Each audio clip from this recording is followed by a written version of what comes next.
Hello दोस्तों, मैं गुड्डू कुमार इस टाइम से स्टडी ऑनलाइन प्लेटफॉर्म पे सभी छात्र एवं छात्रों को स्वागत करते हैं।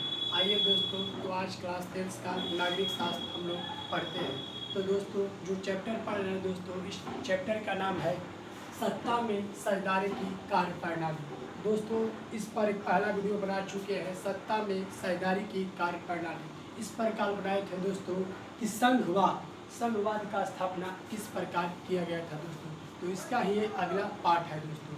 तो इस वीडियो को देखने से पहले दोस्तों आप लोग पहला वीडियो को देख लीजिएगा, तो ये जो टॉपिक है दोस्तों बहुत अच्छे ही ढंग से समझ में आएगा दोस्तों। तो आज दोस्तों इसका अगला ही पार्ट पर पढ़ाई करते हैं दोस्तों। हम लोग जो टॉपिक है आज वेस्ट इंडीज में संघवाद, आज ये जानने की प्रयास करेंगे दोस्तों हम लोग कि वेस्ट इंडीज में संघवाद का स्थापना कैसे हुआ था और वहाँ पर कैसे संघवाद का स्थापना हुआ, वहाँ पर पुनः कैसे संघवाद का अंत हो जाता है और पुनः आगे चलकर वहाँ पर पुनः संघवाद का स्थापना हो जाता है दोस्तों। तो दोस्तों हम लोग जान गए कि संघवाद क्या होता है, यानी सभी राज्यों को मिलाकर जहाँ पर शासन व्यवस्था किया जाता है उसे ही दोस्तों संघवाद कहा जाता है। जैसे भारत क्या है, राज्य, जो भारत क्या है, भारत राज्यों का क्या संघ है और सभी राज्यों को मिलाकर यहाँ पर शासन किया जाता है, तो इसे ही दोस्तों संघवाद कहते हैं। तो दोस्तों बात यह है कि वेस्ट इंडीज में संघवाद की स्थापना कब हुआ था। तो दोस्तों वेस्ट इंडीज में संघवाद की स्थापना 1958 ईस्वी में किया गया दोस्तों। वेस्ट इंडीज में संघवाद की स्थापना यानी कि संघ की स्थापना 1958 ईस्वी में वहाँ संघ का स्थापना कर दिया गया, यानी कि वेस्ट इंडीज में जितने भी राज्य थे सभी राज्यों को मिलाकर एक संघ का निर्माण किया गया और वहाँ की शासन व्यवस्था चलने लगा। लेकिन दोस्तों वहाँ पर ये ज़्यादा दिन तक नहीं चल पाया, किसी कारणवश वहाँ पर दोस्तों संघवाद का अंत हो जाता है 1965 ईस्वी में। तो वेस्ट इंडीज में मात्र दोस्तों 58 में संघ का स्थापना किया गया था, 59, 60, 61, 62 4 वर्षों तक चल पाता है दोस्तों। लेकिन 1962 ईस्वी में वहाँ संघवाद का अंत हो जाता है, यानी कि एक प्रकार से जो राज्य इकट्ठा हुए थे वो राज्य क्या हो जाते हैं, सभी अलग अलग भागों में टूट जाते हैं दोस्तों।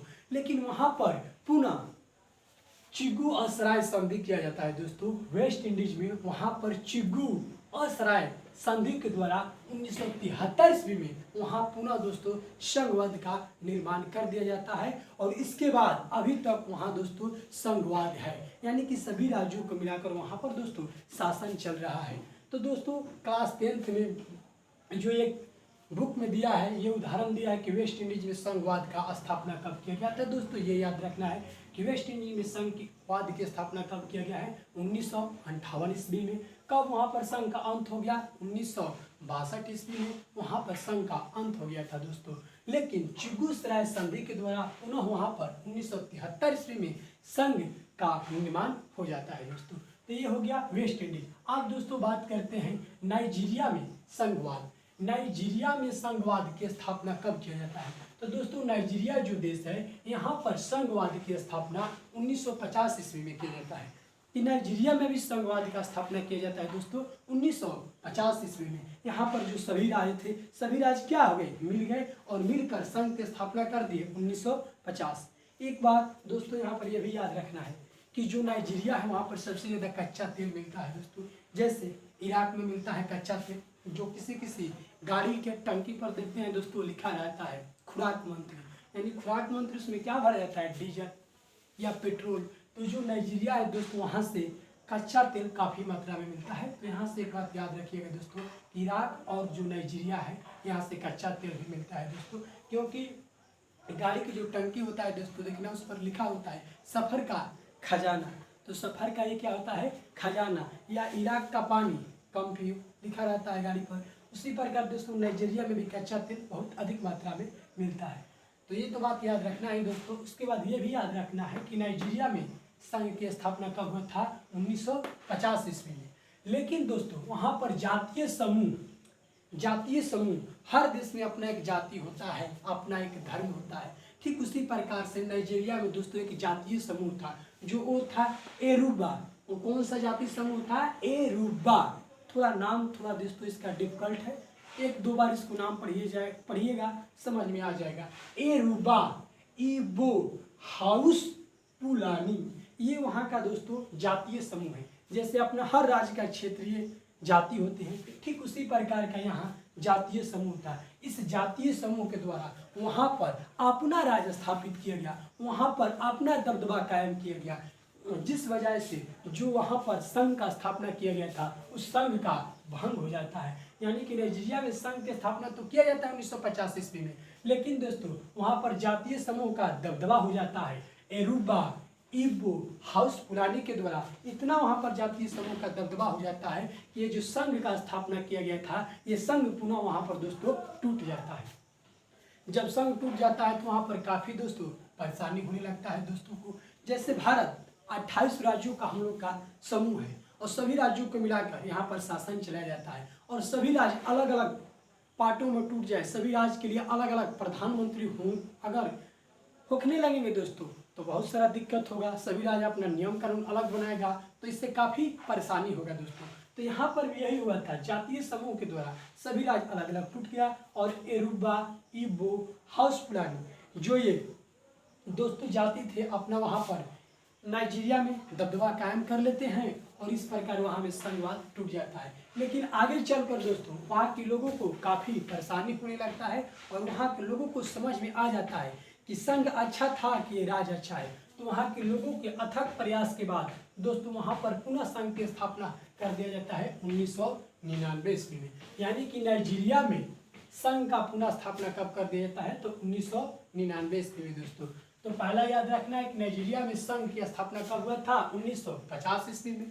नाइजीरिया में संघ किस तरह टूटा तो वहाँ के जातीय समूह के द्वारा टूटा, जो एरुबा था, इब्बो था, हाउस फुलानी था और पुनः संघ की स्थापना नाइजीरिया में कर दिया जाता है 1999 ईस्वी में दोस्तों। तो ये दो को दोस्तों उदाहरण दिया था वेस्ट इंडीज और नाइजीरिया, जिसको जान लिए दोस्तों। अब जानते हैं कि भारत में, अब बात आता है दोस्तों भारत के, कि भारत में भाषा के आधार पर राज्यों का गठन, भारत में दोस्तों भाषा के आधार पर राज्यों की गठन का मांग होने लगा। ये भारत के जो राज्य हैं जैसे आंध्र प्रदेश है, तमिलनाडु है, तेलंगाना है, ये सभी जो राज्य है दोस्तों भाषा के आधार पर राज्य का मांग करने लगा कि नहीं भाषा के आधार पर राज्य का गठन कर दिया जाए। और उस समय हमारे केंद्र में प्रधानमंत्री पंडित जवाहरलाल नेहरू थे दोस्तों। ये बात है दोस्तों 1952-53 ईस्वी की। उस समय भाषा के आधार पर हर एक जो राज्य था अपना मांग करने लगा और मांग करने में सर्वप्रथम आगे था दोस्तों आंध्र प्रदेश, तेलंगाना था। तो भाषा के आधार पर राज्यों का मांग होने लगा।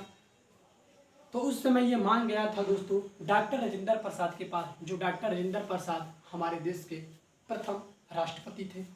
तो डॉक्टर राजेंद्र प्रसाद के पास ये समस्या गया, ये विषय गया दोस्तों कि भाषा के आधार पर राज्य का गठन किया जाए। तो जो डॉक्टर राजेंद्र प्रसाद थे वो भारत के प्रथम राष्ट्रपति थे। इस मसला को बहुत ही करीबी से देखें कि भाषा के आधार पर राज्य का गठन कैसे किया जाएगा। अगर भाषा के आधार पर एक राज्य का गठन कर देते हैं तो सभी राज्य आवाज़ उठाने लगेगा, क्योंकि एक राज्य का अगर गठन कीजिएगा तो हर एक राज्य कहेगा कि हमको भी भाषा के आधार पर अलग कीजिए। तो डॉक्टर राजेंद्र प्रसाद को ये समझ नहीं आ रहा था कि हम क्या करें, भाषा के आधार पर राज्य का गठन करें या राज्य का गठन न करें। तो डॉक्टर राजेंद्र प्रसाद ने इलाहाबाद के अवकाश प्राप्त एक न्यायाधीश थे जिनका नाम था एस.के. धर। इलाहाबाद के अवकाश प्राप्त एक न्यायाधीश थे जिसका नाम था एस.के. धर। इनकी अध्यक्षता में एक समिति का गठन किया।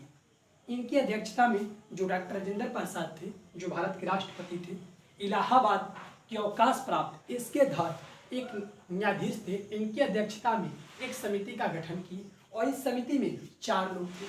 इस समिति में दोस्तों 4 लोग थे, इनकी अध्यक्षता में एक समिति का गठन किया गया कि क्या भारत को भाषा के आधार पर यहाँ राज्यों का गठन किया जाए, उचित होगा या नहीं होगा। ये जो आयोग गठित किया गया था दोस्तों एस.के. धर की अध्यक्षता में, ये आयोग अपना एक रिपोर्ट जारी की और बोला कि कभी भी भारत में भाषा के आधार पर राज्यों का गठन उचित नहीं होगा। अगर भारत में राज्यों का गठन करना है तो प्रशासनिक सुविधा के आधार पर अगर गठन किया जाएगा तो ठीक है। जो ये समिति गठन किया था दोस्तों, ये समिति अपना रिपोर्ट जारी किया कि भारत को भाषा के आधार पर हम लोग गठन नहीं कर सकते हैं।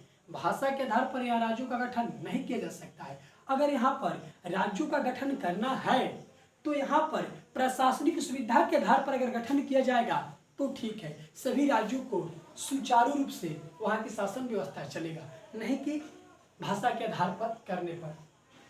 तो ये जो समिति बनाया गया था, ये समिति बोला कि कभी भी किसी भी कीमत पर भी भारत को भाषा के आधार पर गठित नहीं कर सकते हैं। भारत में जितने भी राज्य हैं उसको हम भाषा के आधार पर अलग नहीं कर सकते हैं। अगर अलग गठन करना है तो वहाँ पर प्रशासनिक सुविधा के आधार पर हम लोग गठित कर सकते हैं।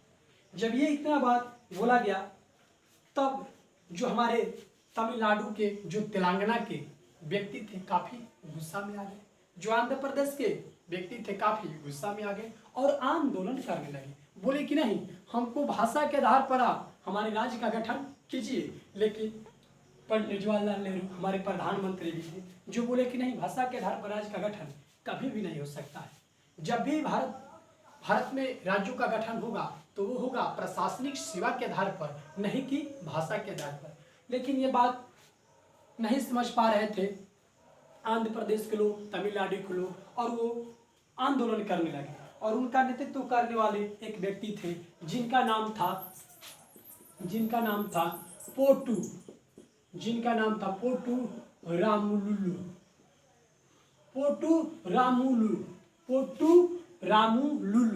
इनका नाम था दोस्तों पोटू रामुलु या रामलुल्लू भी इसको कहते हैं दोस्तों।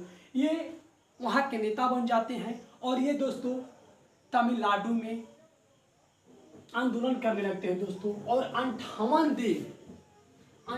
दिन दोस्तों अनशन पर बैठ जाते हैं दोस्तों।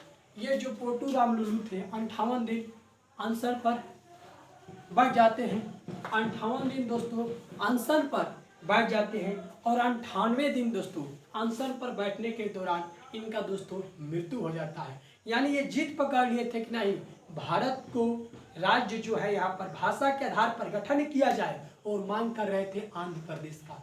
और जो पंडित जवाहरलाल नेहरू थे बोले कि भाषा के आधार पर राज्यों का गठन नहीं हो सकता है। लेकिन ये माने नहीं, अनशन पर आंदोलन पर बैठ गए दोस्तों। और 98वें दिन इनका क्या हो जाता है, मृत्यु हो जाता है दोस्तों। जब इनका मृत्यु हो जाता है यानी कि दोस्तों इनका 15 दिसंबर 1952 ईस्वी को दोस्तों इनका मृत्यु हो गया था। डेट याद रखिएगा दोस्तों, 15 दिसंबर 1952 ईस्वी को ये रामलुल्लू को अनशन पर बैठने के दौरान दोस्तों मृत्यु हो गया था। जब इनको मृत्यु हो गया था दोस्तों तब पंडित जवाहरलाल नेहरू बोले कि नहीं, अब लगता है कि आंध्र प्रदेश को भाषा के आधार पर गठन करना ही पड़ेगा। अगर नहीं गठन करेंगे तो हो सकता है कोई और अनशन पर बैठ देगा, अपना जान गंवा देगा। तो विवश होकर पंडित जवाहरलाल नेहरू ने आंध्र प्रदेश को भाषा के आधार पर 1 अक्टूबर 1953 ईस्वी को दोस्तों, डेट याद रखिएगा दोस्तों, 1 अक्टूबर 1953 ईस्वी को भाषा के आधार पर सर्वप्रथम आंध्र प्रदेश राज्य का दोस्तों गठन कर दिया जाता है। तो यह लिखे हैं दोस्तों कि आंध्र प्रदेश का गठन भाषा के आधार पर 1 अक्टूबर 1953 में कर दिया जाता है दोस्तों। तो क्वेश्चन पूछता है कि भारत में भाषा के आधार पर गठित होने वाला प्रथम राज्य कौन था दोस्तों, तो याद रखिएगा दोस्तों आंध्र प्रदेश। उसके बाद जब इसका गठन हो गया दोस्तों तब भारत में जितने भी अनेक राज्य थे वो भी अपना मांग करने लगे कि भाषा के आधार पर राज्यों का गठन होना चाहिए दोस्तों। यहाँ पर छोटा सा नक्शा बना रहे हैं दोस्तों, एक छोटा सा नक्शा बना रहे हैं। यहाँ पर दोस्तों है गुजरात और यहाँ पर दोस्तों है महाराष्ट्र। तो ये दोनों जो राज्य था ये आपस में, यहाँ पर दोस्तों आपस में इन दोनों राज्यों का नहीं पड़ रहा था। जो ये राज्य था गुजरात में गुजराती बोल रहे थे और महाराष्ट्र के लोग मराठी बोल रहे थे। तो इसका भी दोस्तों भाषा के आधार पर गठन कर दिया गया, यानी कि गुजरात और महाराष्ट्र को दोस्तों भी भाषा के आधार पर गठित कर दिया गया। 1 मई 1960 ईस्वी को महाराष्ट्र और गुजरात को भी दोस्तों भाषा के आधार पर गठित कर दिया।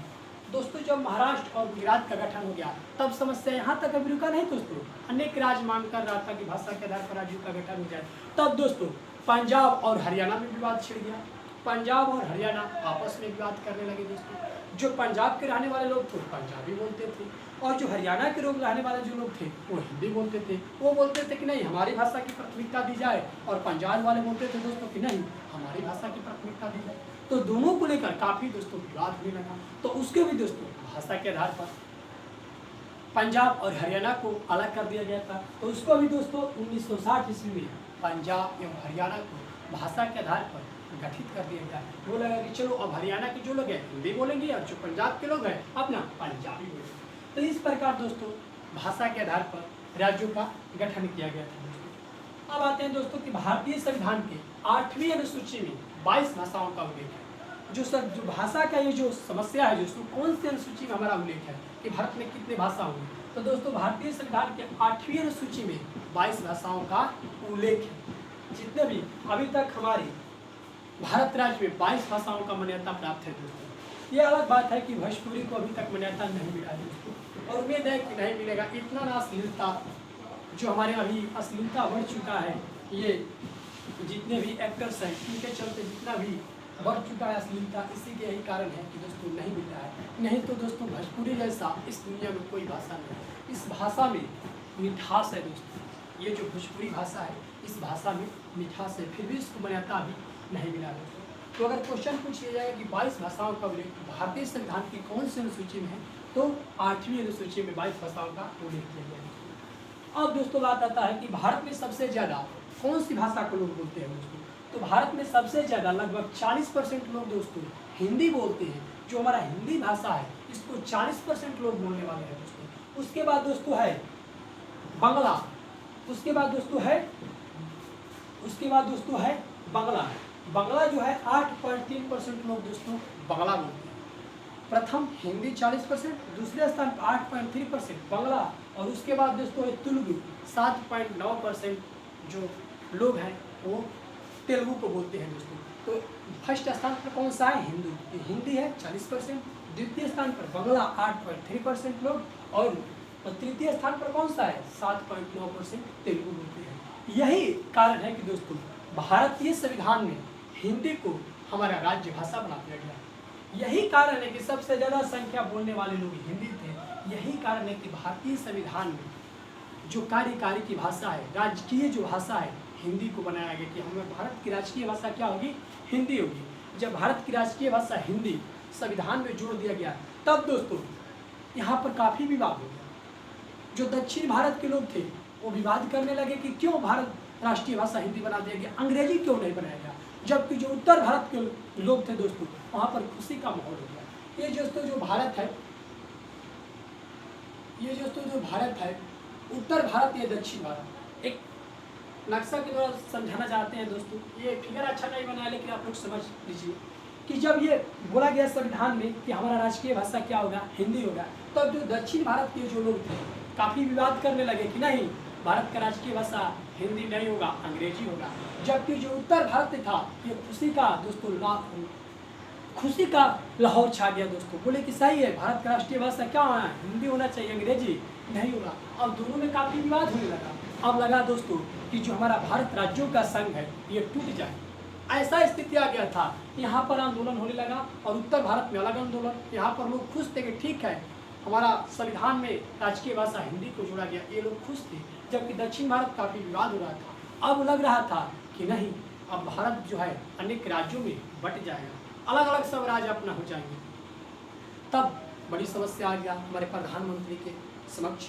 तो जो हमारे प्रधानमंत्री थे वो बोले कि ठीक है, इन सभी को खुश करने के लिए बोले कि ठीक है, हिंदी के साथ साथ जितने भी कार्यकार भारत के कार्यकार होंगे, जितने भी कार्य काम होगा दोस्तों, जितने भी सरकारी कामकाज होंगे उसमें हिंदी और इंग्लिश दोनों का प्रयोग किया जाएगा। जब ये बात बोले पंडित जवाहरलाल नेहरू, तब जाकर दक्षिण भारत के लोग शांत हुए। क्योंकि दक्षिण भारत में दोस्तों अधिकांश या तो क्षेत्रीय भाषा वहाँ के बोलते हैं, नहीं तो इंग्लिश बोलते हैं। जब इतना बात पंडित जवाहरलाल नेहरू बोले कि नहीं, कोई भी सरकारी कार्यकाज करने के लिए दो भाषा को मान्यता दिया गया, एक हिंदी और इंग्लिश, तब जाकर ये जो दोनों लोग थे उत्तर भारत और दक्षिण भारत के लोग शांत हुए दोस्तों। तो इस प्रकार भारत को एक संघ बनाकर यहाँ पर रखा गया है। इसीलिए बोला जाता है दोस्तों कि जो भारत है कैसा देश है? विविधताओं का देश है। जो भारत हम लोग का देश है विविधताओं का देश है। भारत बहुत सुंदर देश है दोस्तों। एक ही समय में कहीं भारत में देखते हैं कि कहीं पर ठंड पड़ रही है तो कहीं पर कड़ाके की गर्मी पड़ती है दोस्तों, तो कहीं पर मूसलाधार बारिश होता है दोस्तों। तो इसलिए बोला जाता है दोस्तों भारत क्या है? विविधताओं का देश है। यहाँ पर एक से बढ़कर एक दोस्तों महापुरुष हुए हैं। उसके बाद दोस्तों एक विकेंद्रीकरण शब्द है कि विकेंद्रीकरण क्या है। दोस्तों एक शब्द है विकेंद्रीकरण, यानी कि विकेंद्रीकरण का अर्थ होता है दोस्तों कि जो सत्ता है सभी व्यक्तियों को थोड़े थोड़े में बांट देना, उसे विकेंद्रीकरण कहते हैं। यानी कि जो पावर है दोस्तों, जो इसका पावर है कलम का, इस सभी व्यक्तियों में थोड़े थोड़े बांट देना, उसे ही विकेंद्रीकरण कहते हैं। जैसे भारत में 28 राज्य है दोस्तों, तो 28 राज्यों के जो हमारे मुख्यमंत्री हैं उनका कुछ ना कुछ दोस्तों पावर दिया गया है, तो इसे ही क्या कहेंगे, विकेंद्रीकरण कहेंगे। यह भी एक सत्ता है। सत्ता को क्या है, 28 राज्यों को मुख्यमंत्रियों को बांट दिया गया, आपको भी थोड़ा थोड़ा पावर दे दिया गया है, उसे ही क्या कहते हैं दोस्तों, विकेंद्रीकरण कहते हैं। जैसे घर का उदाहरण लेते हैं दोस्तों कि घर में हम लोग 4 भाई हैं, तो 4 भाई है तो चारों भाइयों को अलग अलग अपना दे दिया जाएगा काम करने के लिए। जो कोई भाई है तो उसको बोला जाएगा खेती से जो पैसा होता है आप वो रख लीजिए, उसमें आप लगाइए। जो भैंस का काम करते हैं बोला जाएगा कि आप भैंस से जो पैसा आता है, जो दूध बेचते हैं, वो पैसा आप रखिए। जो व्यक्ति पढ़ाते हैं उनको बोला जाएगा कि पढ़ाइए, आपको जो पैसा आता है वो रखिए, उस पर खर्च कीजिए। और जो व्यक्ति दोस्तों जॉब करने वाले उनको बोला जाता है आप जॉब कीजिए और या बच्चों को पढ़ाइए लिखाइए देखिए। यानी 4 भाई थे, चारों व्यक्तियों का अलग अलग जो पैसा आ रहा है उनको अलग अलग क्षेत्रों में बांट दिया गया कि आप यहाँ से पैसा आ रहा है तो इसको रखिए। तो इसे ही क्या कहते हैं, विकेंद्रीकरण कहते हैं। यानी कि जो सत्ता है सभी व्यक्तियों को थोड़े थोड़े बांट दिया जाता है, उसे क्या कहते हैं दोस्तों, विकेंद्रीकरण कहते हैं। तो दोस्तों आज के लिए इतना ही दोस्तों। इसके अगले वीडियो में दोस्तों बात करेंगे ग्राम पंचायत। 2 ग्राम पंचायत के बारे में दोस्तों उल्लेख किया जाएगा कि ग्राम पंचायत क्या है, उसका क्या कर्तव्य होता है, क्या शक्तियाँ होता है, किस प्रकार की ग्राम पंचायत की स्थापना किया गया था, कौन से स्तरीय ग्राम पंचायत यहाँ पर दोस्तों लागू है। तो आज के लिए इतना ही दोस्तों। अगर वीडियो अच्छा लगे दोस्तों तो वीडियो को लाइक कीजिए, शेयर कीजिए दोस्तों और कमेंट कीजिए दोस्तों। तो आज के लिए इतना ही दोस्तों, धन्यवाद।